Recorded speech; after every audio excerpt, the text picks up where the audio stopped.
नमस्कार मित्रांनो, प्रेमाची गोष्ट या मालिकेच्या आजच्या भागामध्ये कोमल तिच्या रूममध्ये अपसेट होऊन बसलेली असते. तेवढ्यातच मुक्ता येते आणि म्हणते की कोमल, हे घे, तुझ्यासाठी फिल्टर कॉफी आणली आहे, अगदी तुला आवडते तशीच. तेव्हा मग आता कोमल तिचे डोळे पुसते आणि मुक्ताकडे ती अगदी बघत नसते. त्यावेळेला आता कोमलला ती म्हणते की हे घे कॉफी. तेव्हा कोमल म्हणते की मला नको आहे ही फिल्टर कॉफी, आणि तुला माहिती आहे की ही जर कॉफी मी त्याच्याबरोबर बसून प्यायले असते तर मला अधिक चांगलं वाटलं असतं. परंतु नाही, तुला तर तसं सगळं घडूनच द्यायचं नाही आहे ना. तुला प्रत्येक वेळेला अभिषेकवर संशयच घ्यायचा आहे ना. अगं, किती वेळा तू हे असं सगळं करतेस. त्याने किती वेळा स्वतःला प्रूफ करण्याचा प्रयत्न केला, परंतु तो तरीही त्याच्यावर संशयच घेतेस. का असं करतेस? आता आम्ही जाणार होतो तर आमच्यावरही तू नजर ठेवणार होतीस. असं का केलंस तू? त्याला याचं किती वाईट वाटलं असेल याचा विचार तू केलास का? प्लीज असं करू नकोस, असं आता मुक्ताला ती बोलते आणि रडत असते. त्याच वेळेला आता मुक्ताला हे ऐकून खूपच वाईट वाटतं. मुक्ता म्हणते की हे बघ कोमल बाळा, मला कळतंय की मी खूप चुकले आहे. मला माहिती आहे मी तुमच्यावर अशी नजर ठेवायला नको हवी होती. तुम्ही जिथे जाताय तिथे सारखं सारखं तुमच्या मागे यायला नको हवं होतं, किंवा अभिषेकवरही नुसती नजर ठेवायला नको हवी होती. मला आता माझी चूक कळली आहे आणि आय एक्सेप्ट. तुम्ही जे सगळं सांगताय आणि सगळेजणं बोलताय ते मला आता पटलं आहे. मी आता आय प्रॉमिस, आता मी पुन्हा अभिषेकवर कधीही संशय घेणार नाही आणि पुन्हा त्याच्या कोणत्याही हेतूवर मी काहीही संशय घेणार नाही. आणि आता मी तुमच्या लग्नाला पूर्णपणे पाठिंबा देत आहे. मी तुमच्या लग्नाला सपोर्ट करते आणि तुमच्या लग्नाला आता माझी परवानगी आहे. असं म्हटल्यावर कोमल खूप खुश होते आणि ती मुक्ताला मिठी मारते. त्याच वेळेला तिथे सावनी तडमडते आणि सावनी हा सगळा घडलेला प्रकार समोर बघते आणि हे पाहून तिला खूपच आनंद होतो. त्यावेळेला आता मुक्ता म्हणते की कोमल बाळा, आता काळजी नको करूस, बस डोळे पुस आता. आणि हो, अजून लग्नाची वेळही आलेली नाही तरी आमच्या या नवरीच्या डोळ्यामध्ये किती पाणी आलं, किती इमोशनल व्हायला झालं तिला. नुसत्या अश्रू त्या धाऱ्या व्हायला लागल्यात. चल, अजून लग्नही झालेलं नाही आहे. चल आता तरी ही कॉफी पिऊन घेशील ना तू? तेव्हा आता कोमल हो असं म्हणते. नंतर कोमल म्हणते की वहिनी, तू अजिबात काळजी करू नकोस. अगं, तो आहे ना अभिषेक, त्याचं पूर्णपणे सोशल मीडिया अकाउंट मी चेक केलेलं आहे. सगळे फोटोज, सगळे कमेंट चेक केलेत आणि कुठेही काही प्रॉब्लेम वाटत नाही. सगळे कमेंट नीट अँड क्लीन आहेत. म्हणूनच मी तुला सांगते, मीही या सगळ्याची पडताळणी केलेली आहे अगं. त्यावेळेला आता सावनी हे सगळं ऐकते आणि म्हणते की वा, तुला काय वाटलं कोमल, मी तुमच्यापेक्षा जास्त हुशार आहे. या अभिषेकचं सगळं अकाउंट नीट अँड क्लीन मीच तर केलं आहे. त्यावरच्या सगळ्या कमेंट्स, त्याच्या बायकोसोबतचे जुने सगळे फोटो, लग्नाचे फोटो, सगळं काही कमेंट्स वगैरे सगळं मी डिलीट करून टाकलं आहे. म्हणूनच तर इतकी मेहनत घ्यावी लागली मला. जाऊ दे, चल मग आता फायनली मला आराम करायला मोकळी झाली, असं म्हणून सावनी निघून जात असते. त्यावेळेला आता कोमलला मुक्ता म्हणते की ठीक आहे, परंतु आता अजिबात चिडण्याची गरज नाही आहे. सगळं व्यवस्थित होणार आहे आमच्या कोमलच्या मनासारखं. बरं ठीक आहे, तू कॉफी पिऊन घे. तुला काही आणायचं आहे का मार्केटमधून? मी मार्केटला चालली आहे. तेव्हा कोमल म्हणते की मला जर काही आठवलं तर मग मी तुला कॉल करते. तेव्हा मग मुक्ता हो असं म्हणून तिथून निघून जाते आणि सावनीही पटकन गायब होते. तर इथे आता मिहिका हे प्रेग्नन्सी किटने रिपोर्ट बघून आलेली असते आणि ती जेव्हा ते किट बघते त्यावेळेला तिला जबरदस्त मोठा धक्का बसतो. कारण त्या किटवर 2 हा लाल रेषा उभ्या असतात. याचा अर्थ ती म्हणते की बापरे, म्हणजेच मी प्रेग्नंट आहे. या 2 उभ्या रेषा लाल, याचा अर्थ की मी खरंच प्रेग्नंट आहे. म्हणून ते किट बाजूला ठेवते आणि त्या डॉक्टरने दिलेले रिपोर्ट बघायला लागते आणि त्या रिपोर्टमध्ये देखील तेच असतं की your pregnancy report is positive. आता ती खूप घाबरते आणि म्हणते की मी आता काय करू? मला असं वाटत होतं की मी आत्तापर्यंत हर्षला दाखवण्यासाठीच हे प्रेग्नन्सीचं सगळं नाटक करते, परंतु हे नाटक नाही आहे, तर हे खरंच आहे. माझे प्रेग्नन्सी रिपोर्ट हे पॉझिटिव्ह आहेत. आणि आता या पॉझिटिव्ह शब्दाचा अर्थ खूप वेगळा लागला आहे मला. मिहिका आता स्वतःच्याच पोटावर हात ठेवू लागते आणि तिला तो क्षण आठवतो. आणि ज्यावेळेला इथे मिहिका ही जेव्हा मिहीरसोबत असायची तेव्हा आता मिहीर आणि दोघंजणही खूप खुश होते. तेव्हा मिहीर म्हणतो की फायनली फायनली आपला आता साखरपुडा ठरलेला आहे. तेव्हा मिहिका म्हणते की हो ना, खरंच मिहीर, मला बिलीव्हच होत नाही आहे हे सगळं असं घडेल. नाही म्हणजे आपल्याला काळजी वाटत होती.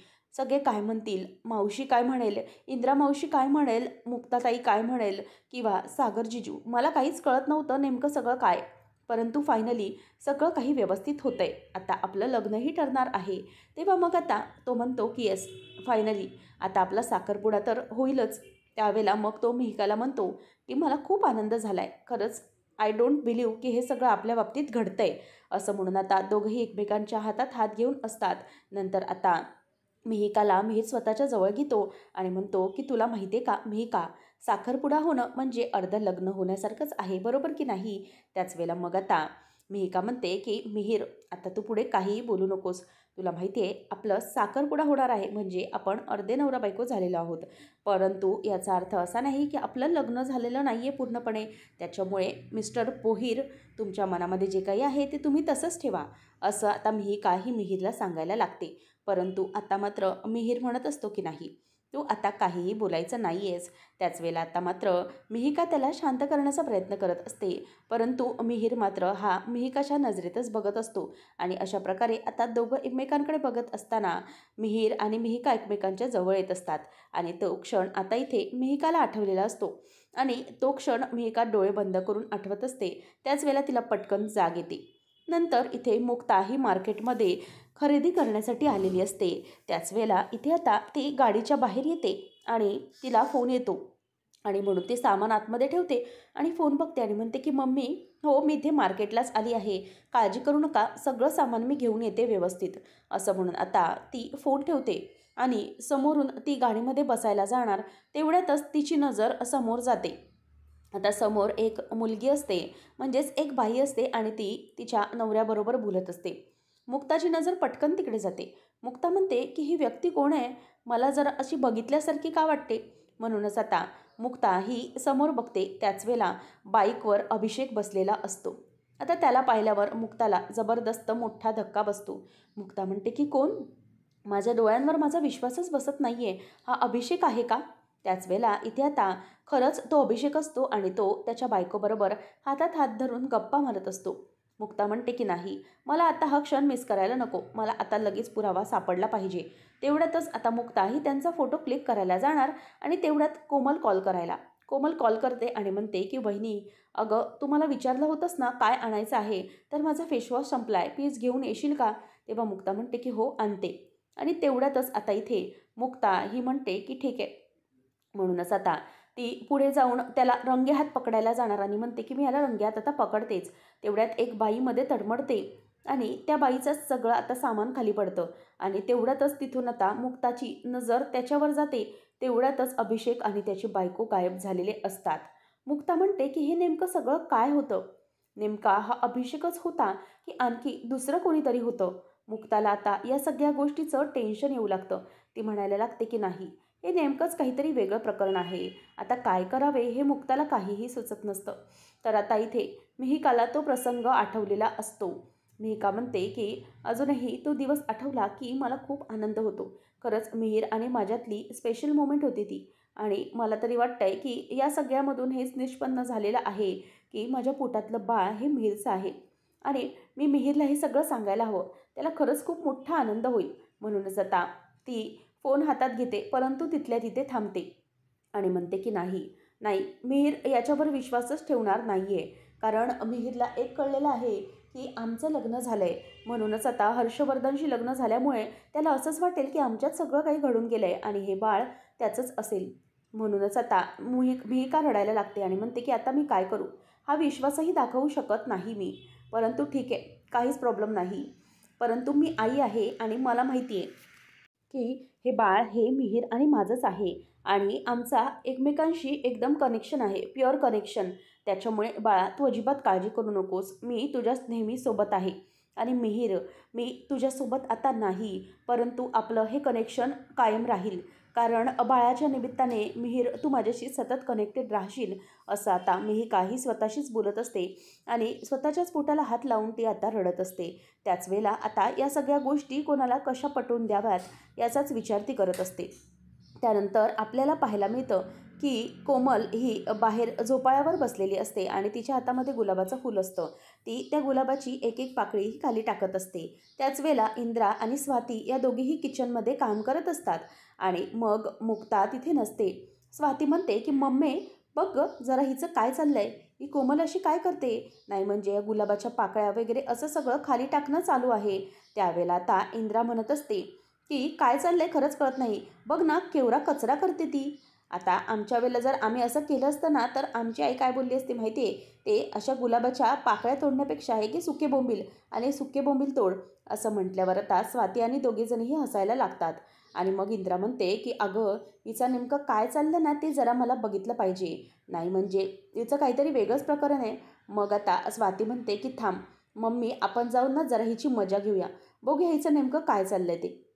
तेवढ्यातच आता स्वाती येते आणि म्हणते की कोमल, अगं काय चाललंय हे, नाही म्हणजे एवढा मोठा बुके हा कोणी दिला. तेव्हा मग तिथे इंद्रा येते आणि म्हणते की अगं स्वाते, बापूंनी पाठवला आहे तो बंदरावरून, म्हणूनच मला खूप आनंद झाला. तेव्हा आता स्वाती म्हणते की अच्छा, मला वाटलं की आपल्या दादूसने मुक्तासाठी आणलं आहे असं काहीतरी, मला वाटलं की तुम्हीच आणलं आहे, परंतु काय. तेव्हा कोमल म्हणते की नाही नाही, तो ना बुके अभिषेकने माझ्यासाठी पाठवला आहे. तेव्हा मग स्वाती खुश होते आणि म्हणते की वा, म्हणजे आता बुके वगैरे यायला सुरुवात झाली. गिफ्ट ही छोट्या छोट्या गिफ्टपासून सुरुवात होणार आणि नंतर मग मोठे गिफ्ट.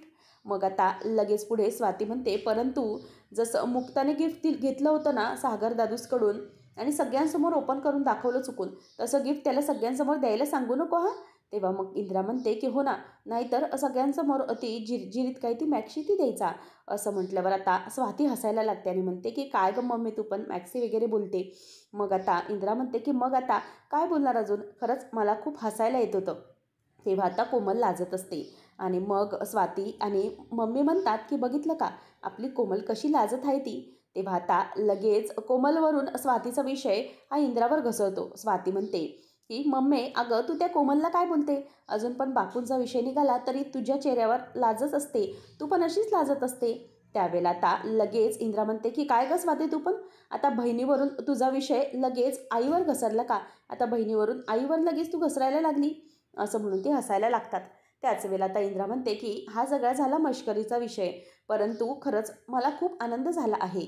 खरंच कोमल हा मुलगा खूप चांगला आहे आणि आपल्याला अशी संसारात लाज येणं म्हणजे खरंच खूप चांगली गोष्ट आहे.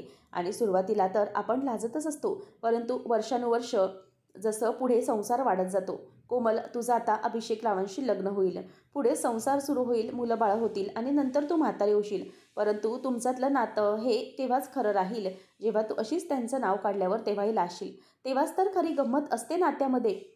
असं ती म्हणते. आणि नंतर तिथे मुक्ता आलेली असते आणि मुक्ता त्यांचं सगळं बोलणं ऐकत असते.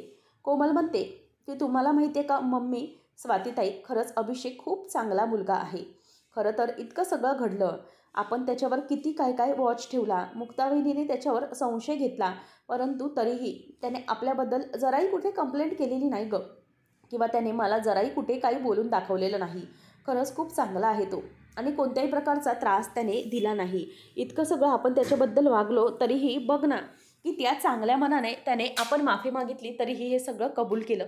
बघ ना, खरंच खूप चांगला आहे तो. असं म्हणून ती खुश होत असते आणि कोमल आता या सगळ्यात खुश असते. आणि इथे बाहेर मुक्ता मात्र टेन्शन घेऊन असते. तेव्हा इंद्रा म्हणते की हो, खरंच आहे हे सगळं, खरंच अभिषेकराव खूप चांगले आहेत, यावरूनच आपण समजून जायचं.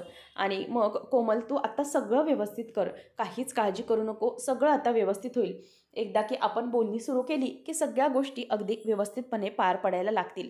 त्यावरच आता इथे स्वाती म्हणायला लागते की असंच एकमेकांना जपत राहा, कारण कोमल असा आपल्याला प्रेम करणारा, इतकी आपली काळजी घेणारा जोडीदार सापडायला खरंच नशीब लागतं. असं म्हणून स्वाती आता रडायला लागते आणि कोमलला मिठी मारून जवळ घेऊन ती रडत असते. सावनी पण हे सगळं समोरून बघत असते आणि मुक्ता टेन्शनमध्ये असते.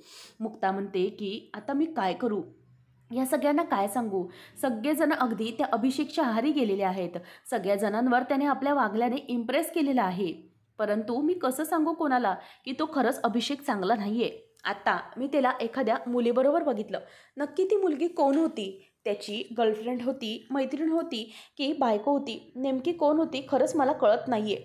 आणि आत्ता मी जर कोणाला पुन्हा काही सांगायला गेले तर कोणीच विश्वास ठेवणार नाही.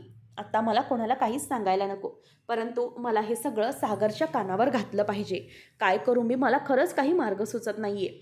स्वामी, तुम्हीच मला या सगळ्यातून मार्ग दाखवा, काय करू मला खरंच कळत नाही आहे. असं मुक्ता म्हणून टेन्शनमध्ये असते. तेवढ्यातच आता इथे मिहीर हा ऑफिसमध्ये येतो आणि सागर त्याच्यावर अत्यंत चिडलेला असतो. सागर म्हणतो की या मिहीर साहेब या. नाही म्हणजे तुमचं आज कुठे काम आहे? तुमच्या मुक्ता मॅडमने कुठे तुम्हाला हेरगिरी करायला पाठवलंय? तेव्हा मग आता तो शांत होतो. मिहीर म्हणतो की अरे तुझं डोकं वगैरे ठिकाणावर आहे की नाही? अरे तुला त्या मुक्ता काही सांगतात आणि तू काही ऐकायला तयार होतोस. एकदा हे सगळं करण्यापूर्वी माझी परवानगी तरी घ्यायला हवी होतीस की नेमकं काय करायचं आणि काय नाही. आणि हे सगळं तू करतोयस हे तुला कळतंय का तू काय करतोय? या सगळ्यामुळे तुम्ही मोठं किती गोळ घालून ठेवलाय दोघांनी. नशीब तो अभिषेक या सगळ्याला तयार झाला आणि त्याने मान्य केलं आणि इतकं काही हे सगळं मनावर नाही घेतलं, चांगलं आहे म्हणून. परंतु जर त्याच्या जागी दुसरं कोणी असतं तर त्याने काय केलं असतं याचा विचार केलाय का तू? हे सगळं कसं निस्तरलं असतं मी? मला खरंच कळत नाही. त्या मुक्ता त्यांना ना सतत कुणावर तरी संशयच असतो. काय करायचं असतं मला खरंच काही कळत नाही. नाहीतर तुम्ही दोघं एक काम करा ना. तू ना एक काम कर. या ऑफिसमध्ये काम करू नको. तू जा मुक्ताबरोबर आणि कुठली तरी तुम्ही एक डिटेक्टिव्ह एजन्सी उघडा आणि मग तिकडेच काय ती तुम्ही तुमची हेरगिरी करत जा. म्हणजे लोकांचं प्रायव्हेट आयुष्यामध्ये कसं डोकावून पाहायचं सगळं काय ते तुम्ही तिकडे करत जा. म्हणजे कसं आहे ना, इथे काम करण्याचा प्रश्नच नाही आणि मग प्रश्नही येणार नाही ना, की मी काही काम सांगेन किंवा मुक्ता काही काम सांगेल. तेव्हा आता मिहीर म्हणतो, की "नाही दादूस, ॲक्चुअली मी हे सगळं कामाच्या वेळेत नव्हतो करत."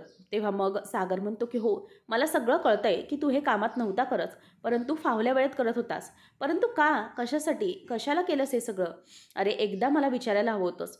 आता ना मला एकच कळतंय, सध्या ना लग्न झाल्यापासून ना माझं कोणी ऐकतच नाही आहे. सगळेजण आपलं त्या मुक्ताचंच ऐकतात आणि सगळेजण त्यांच्यासारखं करायला बघतात.